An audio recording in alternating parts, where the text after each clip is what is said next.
Nintendo didn't start as the family-friendly gaming giant we know today. Its origins are darker, riskier, and far more fascinating.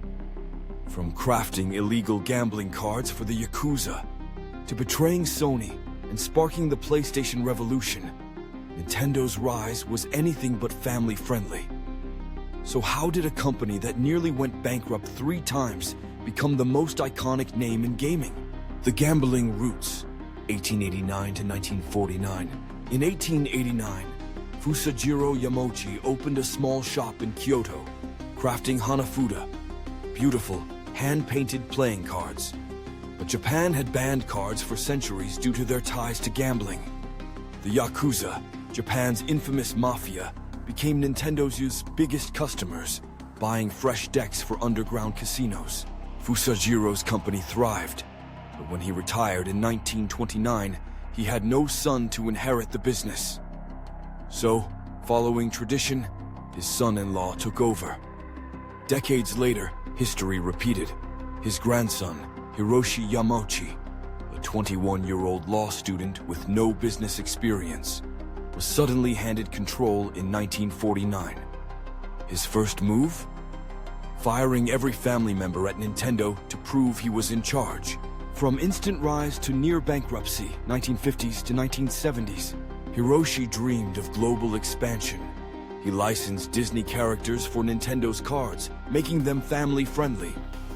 But when that wasn't enough, he gambled on bizarre ventures. Instant rice, taxi services, even love hotels, all of which failed. Nintendo teetered on bankruptcy. Salvation came from an unlikely place. A toy invented by a lowly maintenance worker, Gunpei Yokoi. The Ultra Hand, an extendable grabber, sold over 1 million units. Hiroshi realized Nintendo's future wasn't in rice or hotels. It was in play, arcades, Mario, and a lawsuit that could have killed Nintendo, 1980s. In the 80s, Hiroshi bet big on arcades. But when Radar Scope flopped in America, he gave a young artist, Shigeru Miyamoto, a desperate task: repurpose the unsold cabinets into something new. Miyamoto created Donkey Kong, featuring a carpenter named Jumpman, later renamed Mario after Nintendo's angry landlord. The game was a smash until Universal Studios sued, claiming it copied King Kong. Nintendo hired lawyer John Kirby, who proved King Kong was public domain. As thanks, Nintendo later named its pink puffball hero after him. Kirby, the NES, and Saving Gaming, 1985 to 1990s. After the 1983 video game crash, which destroyed Atari, Hiroshi saw an opportunity.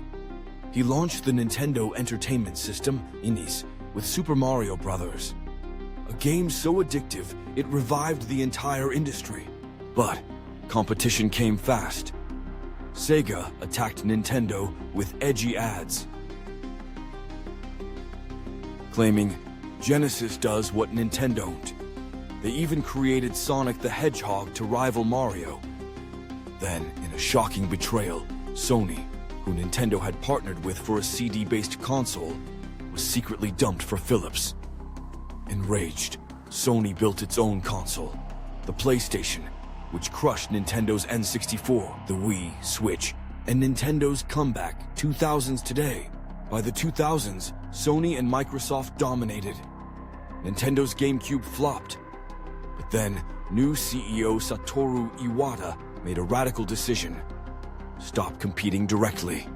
Instead, they created the Wii, a console so simple grandparents and toddlers could play. It outsold the Xbox and PlayStation combined. Later, the Switch merged handheld and home gaming, proving Nintendo's genius for reinvention. The dark side of Nintendo. Despite its success, Nintendo is notorious for suing fans over gameplay videos and mods, exploiting workers, according to Greenpeace. Yet its cultural power is undeniable. The Super Mario Bros. Movie, 2023, broke box office records, proving Mario is more recognizable than Mickey Mouse.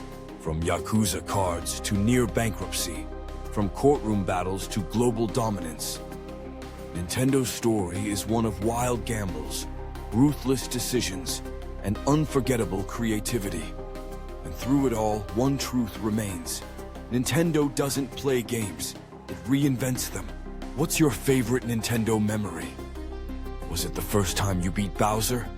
The thrill of catching your first Pokemon? Or maybe that time you rage quit a Mario Kart race? Let me know in the comments. Hit subscribe so you don't miss our next deep dive.